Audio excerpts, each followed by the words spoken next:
antara kita kaum muslimin yang saat ini mereka ingin sekali duduk bersama dengan kita, selain melaksanakan tarawih isya berjamaah, dia juga ingin mendengarkan kajian ilmu agama. Karena begitu banyak keutamaan mendengarkan hadir di majelis ilmu. Onaknya rasulnya sambung dengan awak ini, tapi mereka tak sanggup lagi pada malam yang ke-9 ini. Apa sebab? Mungkin pada malam ini mereka hanya sanggup terbaring di rumah sakit karena nikmat sehat telah dicabut Allah. Dan ada juga sebagian antara saudara kita yang lain, bahkan mungkin sanak kanwa sudah tetangga kita sendiri. Mungkin malam kemarin, malam ke-8 lain sama awak, tapi malam ini tak ada lagi. Apa sebab?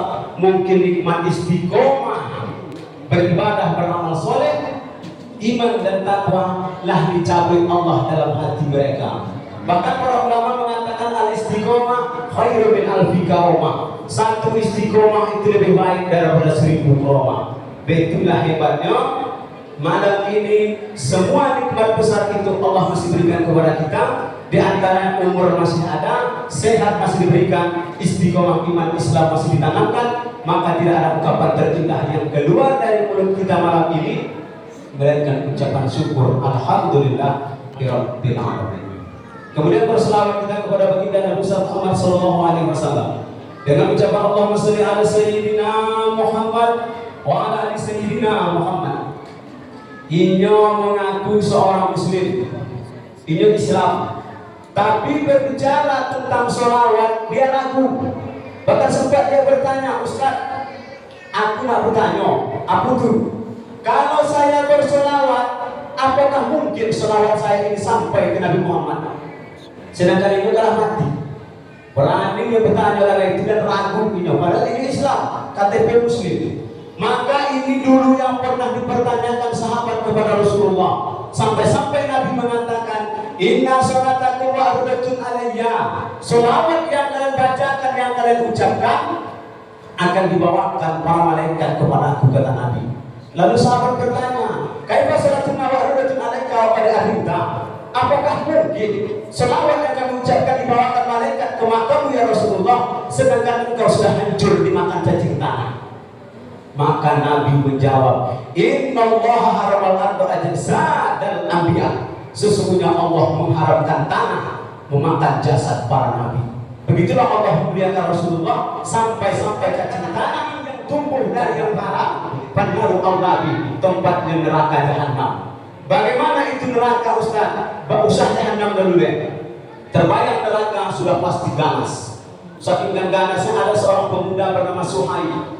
Suhaib terkenal dengan beribadah, beramal soleh, sampai-sampai malam siang tidak luput dari beribadah. Datang perempuan membantunya, wahai tuanku Suhaib, kenapa engkau tidak pernah tidur malam hari? Siang beribadah, malam beribadah, tidak pernah tidur, lu pernah tidur apa? Apakah kamu tidak berpikir esok pagi bekerja beraktivitas? Maka Suhaib kala itu menjawab, wahai pembantumu, tahukah engkau apa yang menyebabkan orang tidur?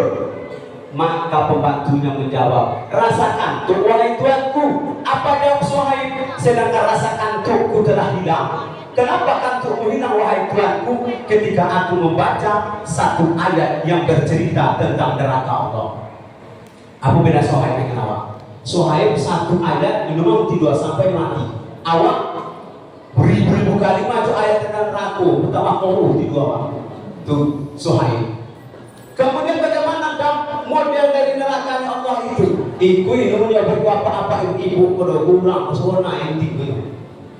Allah katakan dalam Al-Quran surah An-Nisa ayat 56, kullama nadidat juluduhum, kulit mereka gosong, hangus terbakar, badanahum juludan ghairaha, kami ganti dengan kulit yang baru. Gosong, hangus terbakar, diganti kulit baru. Kenapa Allah lakukan itu? Berarti Allah tuh pada waktunya Allah punya apa perlu diberi kawanan itu? Orang dia perlu dihazab, dihazabnya. Berarti kejam Allah tuh. Allah sambung dalam ayat ini, kenapa itu diberikan Allah kepada kita? Liyazukul azab, agar mereka merasakan azab yang telah Allah janjikan. Potang ada di sebuah Ustaz Faris itu, jangan konsumsi narkoba itu, konsumsi itu, sudah azab itu. Betulkah kiranya daripada orang yang tak mengindahkan apa yang Allah katakan dalam Al-Quran dan apa yang disampaikan oleh baginda Nabi Sallallahu Alaihi Wasallam. Bagaimana makanan minum dalam neraka? Yang ini fil butun mendidih di dalam perut, gagal hamil seperti mendidihnya sesuatu yang dipanaskan. Hangi minum kata malaikat, maksud minum. Dia bisa disebut tunggu dari malaikat. Sojo udah no, lumayan minum sedang yang angin itu. Bahkan Allah juga katakan dalam Al-Quran, narullah, apinya Allah itu mukhadah, menyala-nyala. Allah tidak terliru menyalanya sampai alal afidah, sampai ke hati, sampai ke pangkal jantung. Ini bahaya narkoba yang pertama, kita termasuk penghuni neraka jahanam. Awak satu dulu dah ibu belakang apa-apa begitu.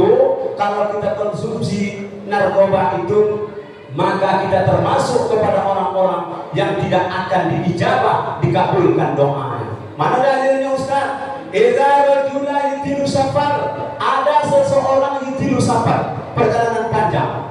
Al-akbaro, badannya kepenuh dengan lobu. Yaqulu yadayhi ila sama, angkatnya tangannya ke langit, fayaqulu ya Rabb, ya Rabb. Dia berdoa ya Rabb, ya Rabb. Kata Nabi, orang ini melakukan 3. 1, perjalanan jauh, musafir. 2, ia pun ila sama, angkat tangan berdoa betul-betul begitu. Yang ketiga, fayaqulu ya Rabb, dia berdoa mendahului asmaul husna. Kalau hatimu kok kalau rojukan bapak ibu, mustahil doa awak itu dikabulkan Allah.